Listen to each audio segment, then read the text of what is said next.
Your 15th win in 25 matches for Nigeria as coach. How many losses? Only 6. No. Yeah, 4 draws. So, fair enough. How do you evaluate this game? It's a huge relief for me and the boys, obviously. 3 points was important to get. We got it. I expected us to score more goals, but for some reason we didn't find the back of the net early enough because of the tactics the Libyans deployed. But overall, we're very happy. 3 points, very important. We still maintain the first position in the log. Congratulations to you all. Thank you. Strong. Quickly go straight to the coach. Your opponent had 2 shots today, both off target, one in the first and one in the second, and they took sideways avalanche of chances. How did it feel going through towards the end of the game and not scoring that goal? I was feeling bad, but again I was also happy that the boys were on top of the game, especially second half. And towards the last 20 minutes of the game, they kept pushing, possessing the ball very well, but mindful of the rear as well, because the Libyans, they had a clear strategy the way they wanted to play, so try to get the ball and then go forward as quickly as possible. Both emotions were high. When the goal came, it was a huge relief. I thought we could have scored more, but the tactics that they deployed, I don't want to use the word pack with the boss, like many coaches say, but they defended in numbers in front of their goals. Thank you. Modo, then we go to Fisco. Modo Muzero Media. Coach, come out on the win, and a lot of key observers observed that this game at times very pedestrian, lacking in pressure in forward positions. Is there something that can be addressed ahead of the return leg in Libya? We were a bit slow in the first half. You can attest to that. I just said that, when I was answering the question before yours now. Second half we picked up. The ball circulation become a bit faster, because that was the instruction. Because if you're attacking from one side and it's closed, when you now make changes to go to the other direction, it starts to be a bit quick, and that's they did in the last 25 minutes. Fisco. Coach, congrats. My name is Sada.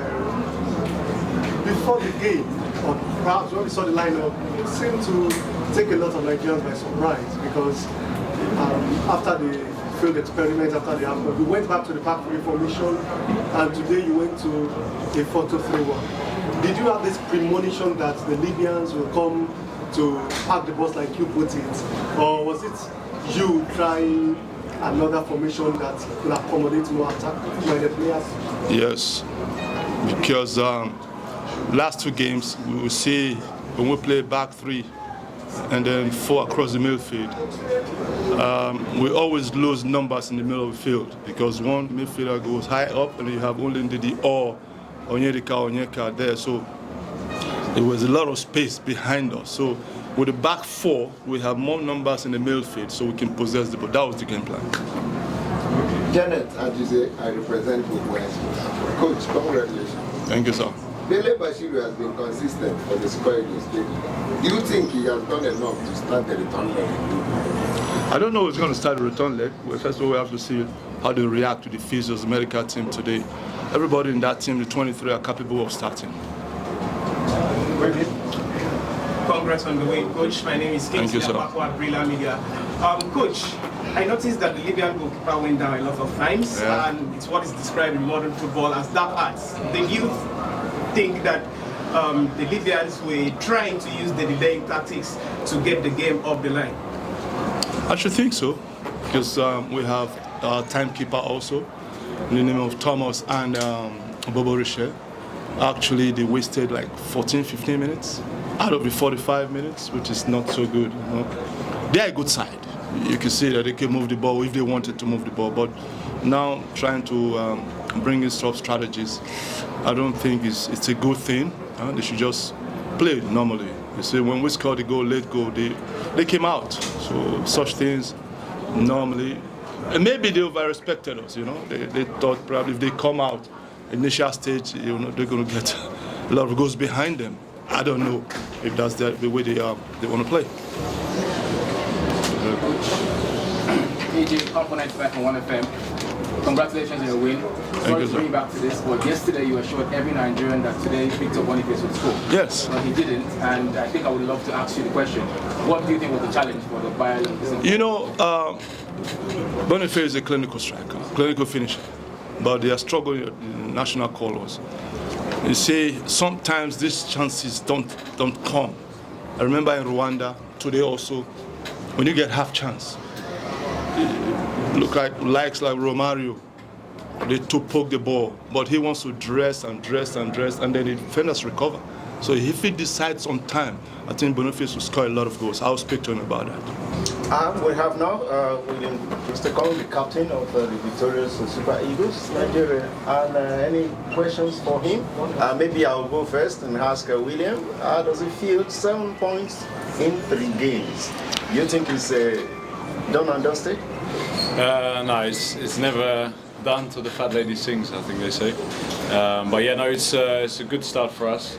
I think we knew how important this first game was, especially when you play a double header. We know that Libya came here, I think, to try and get a point, and yeah, they really played very defensively, and I think it would have been in their favour if they would have got that point for us to play. But yeah, like I said before, for us, I think the pressure is a privilege. We're a team that should be winning almost all the games, especially when we play here at home. And I think today we saw, even if it has to be ugly and it took a long time, in the end we got what we needed to do, and yeah, 3 points very important for us. Thank you. Any questions for William? Just quickly. Yes. William. Yes. Yeah, William, congrats on the win. 1-0 win today's game. We are going to be facing Libya in the second game away from home. What kind of headspace would you say the players should be in, considering they came into this game and not expecting the kind of tactical display we saw from the Libyans? I think we did expect it to a certain extent. I think we knew we would be superior today. But we had to make the game, and yeah, it's like a big puzzle trying to solve the problem how we can get the chances. And now the experience from this first game should prepare us better for the second game. I think it will be something similar. It'll probably be more difficult because we won't have our lovely fans here with us cheering us on. So it's going to be very hostile there. I presume the referee will be difficult. The crowd will be difficult. They'll try and make it as hard as they can for us.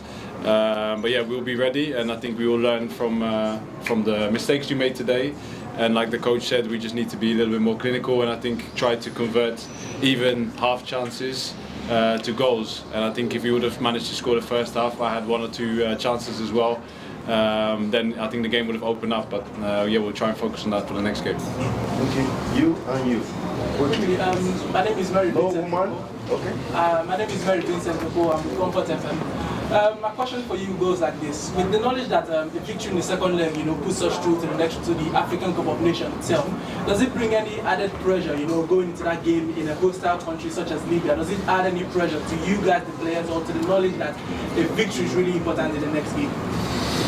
Yeah, I mean, playing for Nigeria is always pressure. You have to embrace that. There's a lot of expectation from ourselves as well. Yeah, we want to be at the AFCON. I think we said that on match day 1 when we sat here as well to speak to you guys. So we know what's at stake. But yeah, it's in our hands now. We have to focus, concentrate. It's not going to be given to us. And Libya will be fighting as well for their chance. So it's going to be difficult, but we all know that we want to go there and seal our ticket for the AFCON. But like football, you can't guarantee anything, but we can only guarantee that we do our best for that. Truce, congratulations for today's game. That will be final question. Looking at the fixture, we all agree, especially the coach has agreed as well, that the first half was really not pushy for the Super Eagles players. As the players on the pitch, is it that you underrated, Nigerian players underrated their opponents, the Libyans, vis-a-vis who play and other players play for big name club sides, and we don't really know where these Libyans play per se? Did the players underrate their colleagues from Libya?